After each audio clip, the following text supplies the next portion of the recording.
Chercheurs et chercheuses de vérité, salam alaikum. Je poursuis donc la lecture du Coran, verset 51, sourate Zomar, sourate 39.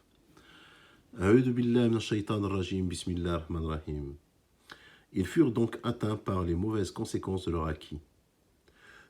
Ceux de ces gens qui auront commis l'injustice seront atteints par les mauvaises conséquences de leur acquis et ils ne pourront s'opposer à la puissance de Dieu. Ne savent-ils pas qu'Allah attribue ses dons avec largesse ou les restreint à qui il veut? Il y a en cela des preuves pour des gens qui croient. Dis, ô mes serviteurs qui avez commis des excès à votre propre détriment, ne désespérez pas de la miséricorde de Dieu, car Allah est pardonneur, car Allah pardonne tous les péchés. Oui, c'est lui le pardonneur, le très miséricordieux. قل يا عبادي الذين أسرفوا على أنفسهم لا تقنطوا من رحمة الله إن الله يغفر الذنوب جميعا. Allah il pardonne tous les péchés. À savoir que dans d'autres versets, il te dit qu'il ne pardonne pas l'association, mais il pardonne tous les péchés. Là, il s'adresse à ses serviteurs. Dit, ô mes serviteurs qui avaient commis des excès. Donc, c'est ceux qui ont cru au Coran seul. Les contemporains du prophète qui ont cru au Coran seul. Là, il s'adresse directement le prophète à eux, il leur dit, ô mes serviteurs qui avaient commis des excès à propos. Donc ceux-là, Allah, il pardonne tous les péchés. 54. Et revenez repentant à votre Seigneur et soumettez-vous à lui, avant que ne vous vienne le châtiment et vous ne recevrez alors aucun secours. Et suivez, alors il dit revenez repentant à votre Seigneur et soumettez-vous à lui. C'est pas à lui et à son prophète, non, à lui.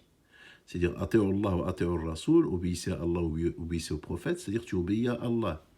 Le prophète, il est que le messager. C'est-à-dire, il n'y a qu'un seul à qui tu dois obéir, c'est Allah. Le prophète, lui, il te transmet les règles, le Coran. Comment que tu dois obéir à Allah. Donc c'est ça qu'ils n'arrivent pas à comprendre des sunnites.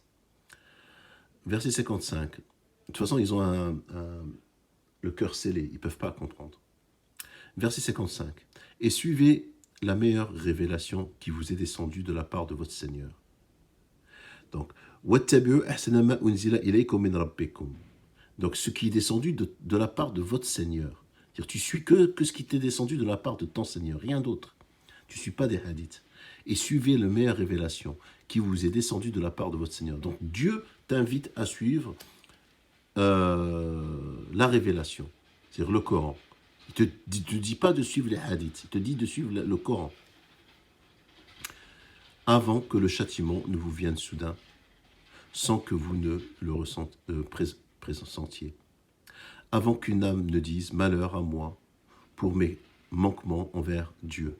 Car j'ai été, certes, parmi les railleurs. Ce que diront les sunnites, en suivant les hadiths. Ce que diront les hadithistes. Pas que les sunnites, les chiites aussi, c'est des hadithistes. Ou qu'elles ne disent, si Allah m'avait guidé, j'aurais été certes parmi les pieux. Ou bien qu'elles ne disent, en voyant le châtiment, ah, s'il y avait pour moi un retour, je serais alors parmi les bienfaisants.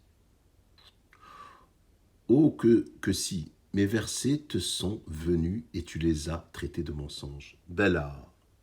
قد جاءتك آياتي فكذبت بها واستكبرت وكنت من الكافرين. Donc voilà, ça c'est la réponse aux sunnites. Oh que si mes versets te sont venus. C'est-à-dire celui qui va dire si Allah m'avait guidé, j'aurais été certes parmi les pieux.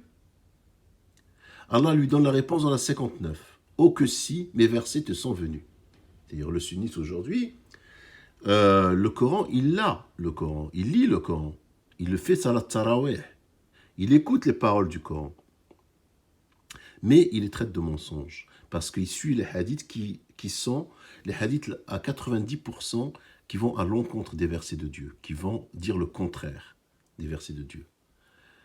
Par exemple, dans cette sourate Zomar, Dieu dit qu'il n'y a que lui, il n'y a pas d'intercesseur,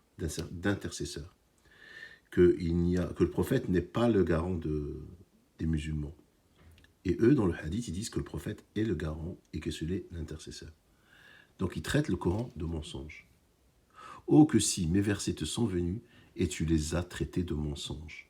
Tu t'es enflé d'orgueil. En plus, il dit à Allah qui se sont enflés d'orgueil. Et tu étais parmi les mécréants. C'est-à-dire celui qui a traité les versets de Dieu de mensonges, Allah le nomme de mécréant. Min al-kafirin.